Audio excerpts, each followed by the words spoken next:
नमस्कार, आदाब। मैं सुशील। दोस्तों, राहुल की कांग्रेस क्यों विपक्षी एकता नहीं चाहती है? वो क्यों नहीं चाहती कि विपक्षी एकता में उस जोश और उस जज्बे के साथ शामिल हो? उसकी क्या वजह है? देखने में खूबसूरत है। मौसमी एहसास के तौर पर ठंडे के दिनों में न ठंडक का एहसास होता है और न बारिश के दिनों में पानी में भीगने का एहसास। जनभाषा भले नहीं आती हो, लेकिन अंग्रेजी शुदा हिंदुस्तानी ठीक ठाक बोल लेते हैं। 4 बार सांसद रहे, मगर सरकार के मंत्री के तौर पर कभी जिम्मेदारी नहीं ली। बतौर कांग्रेस महासचिव किसी भी राज्य के चुनावी प्रभारी बनकर राज्य में सरकार बनवा दी हो, ऐसा भी नहीं रहा। कांग्रेस अध्यक्ष बने तो नोटबंदी के लाइन में खुद जाकर खड़े हो गए। जिस जीएसटी को गब्बर सिंह टैक्स के तौर पर राजनीतिक मुद्दा बनाते रहे, आपको मैं बताऊं कि तत्कालीन वित्त मंत्री अरुण जेटली की बेटी की शादी में जाते हैं और उसके बाद गब्बर सिंह टैक्स के कानून पर कांग्रेस के सांसद संसद में मोदी सरकार का समर्थन कर देते हैं। और आज हर महीने मोदी सरकार हमसे आपसे यही जीएसटी टैक्स लगभग 1.5 लाख करोड़ से ज़्यादा वसूली कर अपनी अय्याशी पूरी कर रही है। पुलवामा घटना की जांच की मांग अनेक राज्यों के छात्र पार्टियां, बुद्धिजीवी, पत्रकार उठाते रहे, करते रहे, लेकिन बतौर कांग्रेस अध्यक्ष मोदी सरकार के साथ खड़े हो गए। यानी मुख्य विपक्षी पार्टी के सर्वे सर्वा होने के बावजूद हर जिम्मेदारी से भागते भी रहे। सांसद के तौर पर मिला घर भले ही छीन गया हो, लेकिन दक्षिण दिल्ली के सुल्तानपुर में 2.25 एकड़ का फार्म हाउस के मालिक जरूर हैं। गुड़गांव के सिग्नेचर मॉल में शोरूम के मालिक भी हैं। आदित्य बिरला फ्रैंकलिन कंपनी के लाखों के शेयर खरीदने बेचने के धंधे में भी शामिल हैं। हाँ, देश के अंदर हों या देश के बाहर हों, देश को सुधारने की बात भी लगातार करते हैं। तानाशाही की बात हर मंच पर कहते रहते हैं। जनता के मुद्दों की लड़ाई की शुरुआत करते ही खुद ही मुद्दा बन जाते हैं। भारत जोड़ो यात्रा के कर्णधार कहे जा रहे हैं। जी हाँ, हम बात कर रहे हैं नेहरू गांधी परिवार की चौथी पीढ़ी राहुल गांधी की। मौजूदा वक्त में गैर बीजेपी छत्रप यानी बिहार के नीतीश लालू, झारखंड के हेमंत सोरेन, बंगाल की ममता बनर्जी, दिल्ली पंजाब के आम आदमी पार्टी के संयोजक अरविंद केजरीवाल, उत्तर प्रदेश के अखिलेश यादव, महाराष्ट्र के शरद पवार, तेलंगाना के चंद्रशेखर राव, केरल के पनियाड़ी विजयन या तमिलनाडु के एम.के. स्टालिन जोर शोर से विपक्षी एकता की कवायद कर रहे हैं और रणनीति तय करने की जगह और तारीख भी तय कर दी जाती है, लेकिन वो फिर बदल जाती है। अगर सिर्फ इन 10 गैर बीजेपी गैर कांग्रेसी राज्यों की बात करें तो लोकसभा में इन 10 राज्यों से 278 सांसद लोकसभा पहुंचते हैं और मोदी सत्ता को बेदखल करने के लिए सिर्फ 273 सांसद ही तो चाहिए। अगर कांग्रेस शासित राज्यों की बात करें, हिमाचल प्रदेश, छत्तीसगढ़, राजस्थान और कर्नाटक की बात करें, तो इन राज्यों से मात्र 68 सांसद लोकसभा पहुंचते हैं। अगर कांग्रेस कहती है कि इन चारों राज्यों में हमारा दबदबा है, तो कितने सांसद हैं आपके पास? 68 सांसद ही तो हैं। गैर बीजेपी गैर कांग्रेसी राज्य से 278 सांसद लोकसभा में पहुंचते हैं। मतलब सरकार बनाने के लिए, केंद्र में मोदी सत्ता को बेदखल करने के लिए जितने सांसद चाहिए, उससे 5 ज़्यादा सांसद मात्र 10 राज्यों से निकल कर आ जाएंगे। लेकिन छत्रपों की एकता की चल रही कवायद में राहुल गांधी की कांग्रेस संदेशा क्या भेजती है? संदेशा भेजती है कि राहुल गांधी को विदेश में लेक्चर देने जाना है और कांग्रेस अध्यक्ष मल्लिकार्जुन खड़गे भी विदेश में हैं। अगर हमारी मौजूदगी चाहते हैं तो विपक्षी एकता की होने वाली तारीख बदलिए, नहीं तो तय तारीख को कांग्रेस का कोई प्रतिनिधि भेज दिया जाएगा। विपक्षी एकता के सूत्रधार बने नीतीश कुमार हर हालत में कांग्रेस के सर्वे सर्वा की मौजूदगी चाहते हैं, ताकि इस तरह की कवायद में मोदी सत्ता के खिलाफ कोई निर्णायक रणनीति पर फैसला हो। अब खबर है कि 23 जून को विपक्षी एकता की मीटिंग में राहुल गांधी और कांग्रेस अध्यक्ष मल्लिका अर्जुन खड़गे दोनों शिरकत करेंगे। हालांकि यह जानकारी नीतीश कुमार की पार्टी और लालू प्रसाद की पार्टी की तरफ से दिया गया है। अब हालांकि कांग्रेस की तरफ से भी कोई आधिकारिक जानकारी नहीं दी गई है। मतलब क्या है, राहुल गांधी नहीं चाहते विपक्षी एकता, बिल्कुल नहीं चाहते। उसकी हम राहुल गांधी ने एक इंटरव्यू के दौरान ये बात कही। इसी बीच अमेरिका में एक बातचीत के दौरान राहुल गांधी एक सवाल का जवाब देते हुए कहते हैं कि विपक्षी एकता की कवायद तो अच्छी है, आइडिया बहुत अच्छा है, मगर बहुत पेचीदा भी है। आप सोचिए, चुनाव के महज कितने महीने बचे हैं। इस महीने जब हम आपसे बात कर रहे हैं, जून का महीना है, मतलब चुनाव की मात्र 8 महीने बचे हैं। और उसमें राहुल गांधी क्या कह रहे हैं कि एकता तो अच्छी है लेकिन पेचीदा भी है। मतलब राहुल गांधी विपक्षी एकता को किस रूप में देख रहे हैं कि उनके मुद्दे पर विपक्ष आके खड़ा हो जाए, उनकी सांसदी जाए तो विपक्ष पार्लियामेंट का बहिष्कार कर दे, वो जो मुद्दा उठाए उसके साथ विपक्ष खड़ा हो जाए, या विपक्ष जो मुद्दा उठाए उसके साथ हम खड़े नहीं होंगे, वह पेचीदा बन जाएगा। यह राहुल गांधी की कांग्रेस है। तो क्यों न मान लिया जाए कि राहुल की कांग्रेस में उस विपक्षी एकता की दौड़ में शामिल होने की कोई ज़्यादा उत्सुकता नहीं दिख रही है। 2024 का चुनाव देश के अंदर होना है, लेकिन उस विपक्षी एकता में शामिल होने के बजाय विपक्षी एकता की कवायद को ही सार्वजनिक तौर पर राहुल पेचीदा बता देते हैं और बीजेपी के नेता मजाक उड़ाना शुरू कर देते हैं। मतलब राहुल किसके हाथों के खिलौने हैं? यानी राहुल की कांग्रेस कहाँ खेल रही है? कोई आरएसएस चला रहा है राहुल गांधी की कांग्रेस को?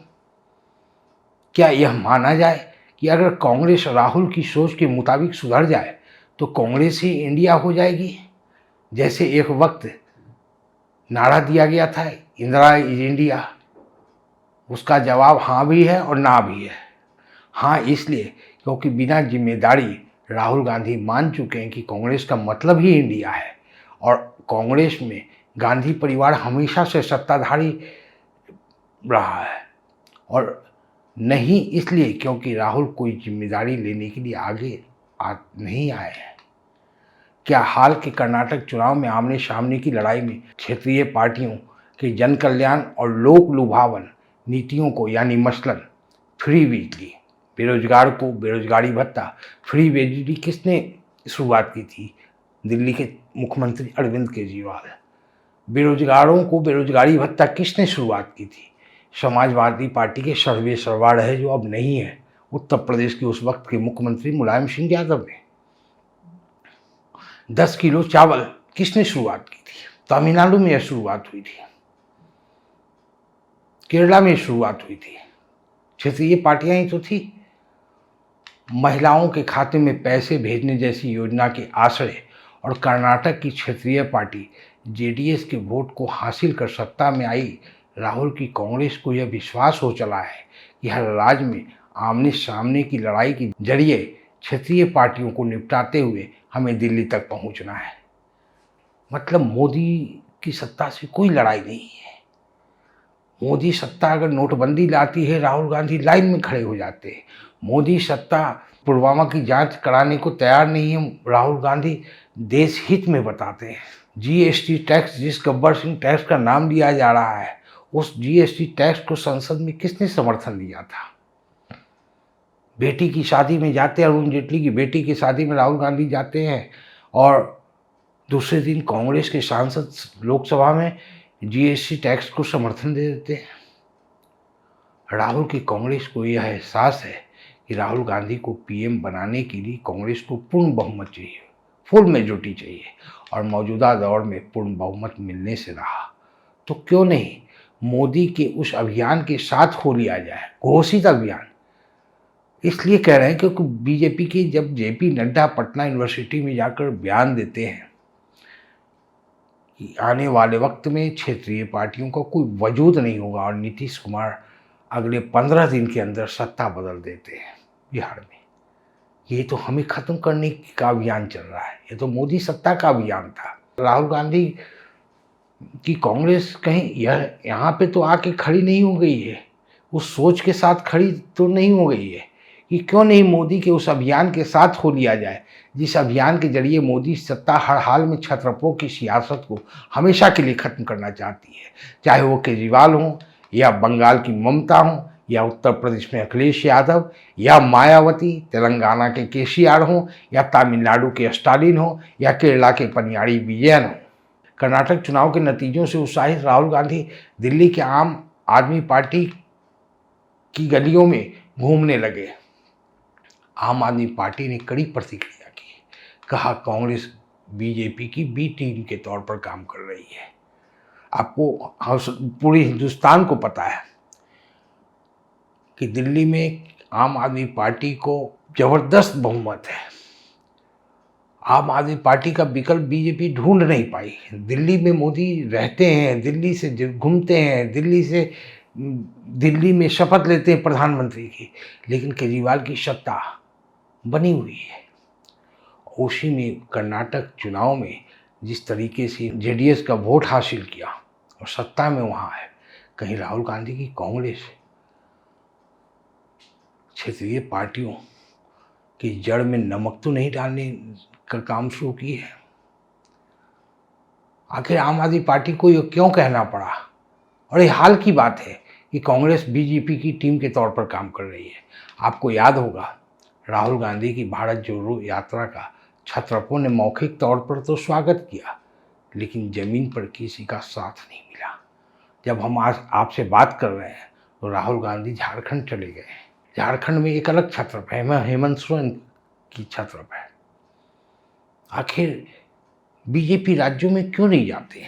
क्या राहुल की कांग्रेस यह मानकर चल रही है कि छत्रपों की सियासत में बहुत कुछ त्यागना पड़ेगा, बहुत कुछ देना पड़ेगा? कई छत्रप यहाँ तक कह चुके हैं कि मोदी सत्ता को राहुल गांधी की कांग्रेस हटाने में कामयाब नहीं हो सकती। अखिलेश यादव ने तो यहाँ तक कहा कि नरेंद्र मोदी को गुजरात से दिल्ली लाने वाले राहुल गांधी ही तो हैं, राहुल की वो कांग्रेस ही तो है। ममता बनर्जी तो खुले तौर पर कह चुकी हैं कि मोदी सत्ता की असल टीआरपी राहुल गांधी है।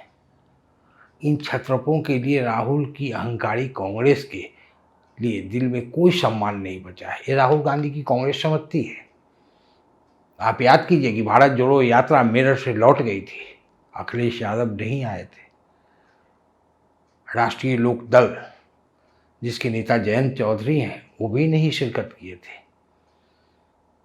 बिहार में भारत जोड़ो यात्रा नहीं गई, वेस्ट बंगाल में नहीं गई।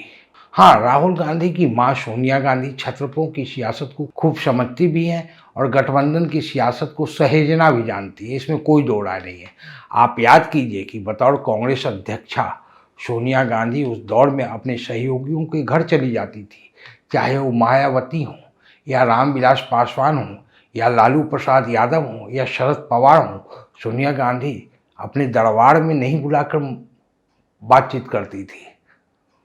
वो जमींदारी, वो अहंकारी सियासत की कभी सोनिया गांधी पैरोकार नहीं रही या उस परंपरा की पैरोकार नहीं रही। लेकिन राहुल की कांग्रेस में उम्र या अनुभव या सियासी समझ का एक लंबा अरसा ही क्यों न हो किसी को हो, नीतीश हो या लालू हो या ममता हो या पवार हो या फारूक अब्दुल्ला ही क्यों न हो, हर किसी को राहुल गांधी के दरबार में जाकर हाजिरी लगानी ही पड़ती है। क्या यह मान लिया जाए कि राहुल गांधी की कांग्रेस 2024 की दौड़ में खुद को देखने को अब तैयार नहीं है? क्या राहुल गांधी की कांग्रेस 2029 का इंतजार करेगी ताकि इस बीच में छत्रप निपट जाए और आमने सामने राहुल की कांग्रेस और 2029 की बीजेपी हो? चाहे तब तक मौजूदा सत्ता 2029 आते आते चुनावी लोकतंत्र की बैंड ही क्यों न बजा चुकी हो, लेकिन राहुल की कांग्रेस अपने इतिहास के उस पन्ने को पढ़ना नहीं चाहती जो यह बताता है कि अप्रैल 1998 में सोनिया गांधी ने जब कांग्रेस की कमान को अपने हाथ में लिया था, उस वक्त तक कांग्रेस ही नहीं देश भी मान चुका था कि अब किसी राजनीतिक पार्टी के लिए एकला चलो की सोच दूर की गोटी हो चली है। राहुल की कांग्रेस को याद होना चाहिए, इसी सोच के साथ मनमोहन सिंह 10 बरस तक कांग्रेस की सत्ता को संभाले रखे और उसी 10 बरस में समाजवादी और बहुजन समाजवादी पार्टी के सहयोग से राहुल गांधी अमेठी से बतौर सांसद मुख्यधारा की राजनीति से जुड़े भी और मां सोनिया गांधी इसी विपक्षी एकता को जीते हुए रायबरेली से लोकसभा पहुंचती रही हैं। इस बार राहुल की कांग्रेस से गुस्साए अखिलेश यादव रायबरेली से समाजवादी उम्मीदवार उतारने की घोषणा कर चुके हैं सोनिया गांधी के खिलाफ। खैर 2024 का सच यह भी है कि बिना विपक्षी एकता के राहुल की कांग्रेस को गैर बीजेपी पार्टियां अपने अपने राज्य में पंचायत की भी सीट जीतने नहीं देगी, क्योंकि इन राज्यों में न कांग्रेस के पास संगठन है, न नेता है, न कार्यकर्ता है। मौजूदा दौर में मंजर तो यह है कि दिल्ली नगर निगम चुनाव में बूथ संभाल रहे कांग्रेसियों को चल रहे चुनाव के 4 घंटे बाद ओवैसी की पार्टी चाय पिला रही थी।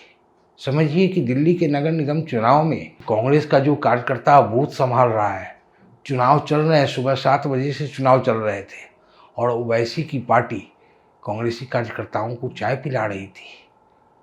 और तो और जिसने मोदी को वोट नहीं दिया वह भी बाहर आकर कहने लगा उसने मोदी को वोट दिया, और जिसने कांग्रेस को वोट दिया वह भी आम आदमी पार्टी जिंदाबाद के नारे लगाने में ही नहीं हिचका। क्यों विपक्षी एकता नहीं चाहती है राहुल की कांग्रेस? बड़ा सवाल है।